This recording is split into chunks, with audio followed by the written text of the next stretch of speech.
Hello, I'm Sebastian. Welcome to Nine Trees podcast. Today, I will summarize and review the book. Why Nothing Works, Who Killed Progress, and How to Bring It Back by Marc J. Dunkelman investigates a widely shared frustration. Societies that once built big things now struggle to deliver even obvious improvements. Dunkelman, known for analyzing civic life and institutional capacity, traces how modern governance and public problem-solving became slower, costlier, and more conflict-prone. Rather than treating the issue as simple partisanship or incompetence, the book frames today's stalemate as the outcome of structural changes in how citizens, advocacy groups, and public agencies interact. It explores how procedural safeguards, litigation, and layered approval systems grew in response to real abuses, yet now often make action nearly impossible. At the same time, weakened local ties and trust can leave communities unable to rally behind shared priorities. The result is a politics full of promises and plans but short on delivery.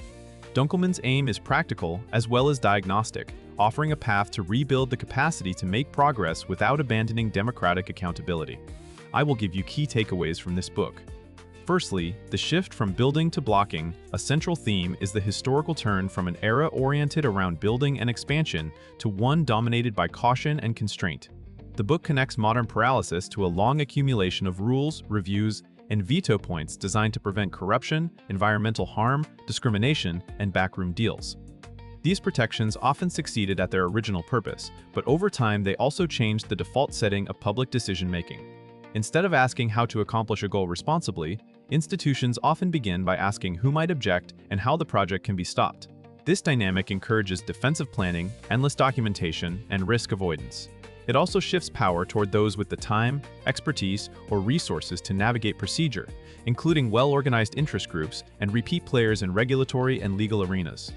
Dunkelman emphasizes that the result is not simply bigger government, but government that is less capable of execution. Projects become slower and more expensive, which then fuels skepticism about public action and makes future investments even harder to justify. The topic highlights how the culture of preventing mistakes can inadvertently prevent achievements. Secondly, veto points, fragmentation, and the architecture of gridlock. The book examines how modern governance disperses authority across many institutions and layers, creating a system where agreement is required from numerous actors who do not share incentives. Permits, environmental assessments, zoning, procurement rules, and funding constraints can involve multiple agencies and jurisdictions, each able to delay or derail a project. This fragmentation produces coordination problems. No single entity owns the outcome, yet many can impose costs on progress. Dunkelman links this architecture to broader political and legal developments that elevated process as a substitute for trust. When communities and leaders distrust one another, they demand more formal checks, which then multiply the opportunities for conflict. In practice, the easiest path becomes inaction, because taking action exposes officials to lawsuits, public backlash, and professional risk. The book also shows how fragmentation can make policy outcomes inconsistent, since wealthy or well-connected communities may manage the system better than others. By detailing the mechanics of gridlock, this topic helps readers see why even popular goals can fail and why reforms that address only one step in the chain often do not produce meaningful speed or savings. Thirdly, the role of civic trust and local capacity beyond formal rules. Dunkelman argues that progress depends on social infrastructure, relationships, norms of reciprocity, and organizations that translate public needs into collective action. When trust is high, people can tolerate trade-offs, accept temporary disruption, and believe that benefits will be shared fairly. When trust erodes, every decision becomes a potential threat, and communities prefer procedural armor to negotiated compromise. The book explores how changes in American civic life, including weaker local institutions and thinner cross-cutting ties, can reduce the ability to solve problems pragmatically. Without venues that bring diverse neighbors into repeated cooperation, politics becomes more transactional and more performative. In that environment, individuals and groups often use regulation and litigation as tools to protect themselves rather than to reach shared solutions. Dunkelman's focus on local capacity highlights a critical point. Fixing progress is not only a technical matter of streamlining rules, but also a cultural project of rebuilding legitimacy and shared purpose. This topic clarifies why top-down reforms may disappoint if communities lack the connective tissue that turns plans into durable consent and sustained follow-through. Fourthly, why costs explode, delays, compliance, and compounding complexity.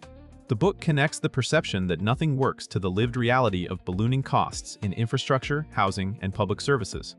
Dunkelman describes how delays themselves create expenses through inflation, extended staffing, redesigns, and shifting requirements. As timelines stretch, projects must satisfy new standards, respond to new stakeholders, and renegotiate contracts, which further increases complexity. Compliance regimes can also generate a cottage industry of consultants and specialists, raising barriers to entry and making it harder for agencies to act with agility. Importantly, the book treats cost overruns not as isolated incompetence, but as predictable consequences of systems that prioritize exhaustive process over timely delivery. When agencies fear blame more than they value outcomes, they may add layers of documentation and review to demonstrate diligence, even if those layers do little to improve results. Dunkelman's analysis helps readers understand why societies can spend more and get less, and why frustration can become self-reinforcing.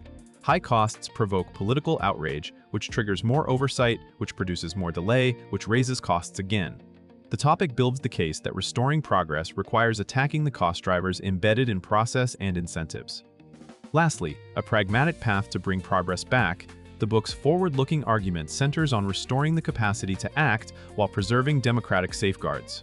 Dunkelman emphasizes reforms that reduce unnecessary veto points, clarify responsibility, and align incentives with delivery. That can mean simplifying approvals, setting firm timelines, consolidating authority where coordination is essential, and improving transparency, so oversight focuses on outcomes rather than endless procedure. The book also points toward renewing civic life as a complement to institutional reform, investing in local problem-solving, strengthening community-based organizations, and creating venues for negotiation that occur before conflicts harden into litigation. Another element is learning to differentiate between protections that genuinely prevent harm and procedural habits that merely signal virtue or caution. Dunkelman's approach is not to romanticize the past, but to retrieve the lessons of earlier progress eras while adapting to modern expectations about rights, environment, and inclusion. The topic ultimately frames progress as a moral and practical imperative. Societies that cannot build, adapt, and deliver will struggle to maintain legitimacy and to meet challenges like housing affordability, climate resilience, and infrastructure modernization. The proposed path aims to make government and communities more capable, not merely smaller or louder. In conclusion, this book is best for readers who are tired of hearing that big problems are unsolvable and want a structural explanation that goes beyond partisan blame. Policy professionals, civic leaders, urbanists, infrastructure and housing advocates, and engaged citizens will benefit, but it is also accessible to anyone who has watched a local project stall or costs spiral. The practical value comes from reframing frustration into diagnosis. If the issue is an accumulation of veto points, fragmented authority, and weakened civic trust, then the remedy is not only better leaders, but better systems and stronger community capacity. That perspective can improve a reader's life by making them a more effective participant in local politics, a sharper evaluator of reform proposals, and a more realistic builder of coalitions for change. Compared to many books that either denounce bureaucracy in general or offer ideological solutions, Dunkelman's angle is especially worth buying because it treats both accountability and delivery as essential. It acknowledges why safeguards arose, explains how they became counterproductive, and points toward reforms that preserve core protections while restoring the ability to build. If you want a clear map of why progress feels broken and what it would take to fix it, this book stands out. If you would like to support Marc J. Dunkelman, you can buy the book through the Amazon link I've provided in the podcast description. After reading the book, please let me know what you think and share your thoughts. See you around.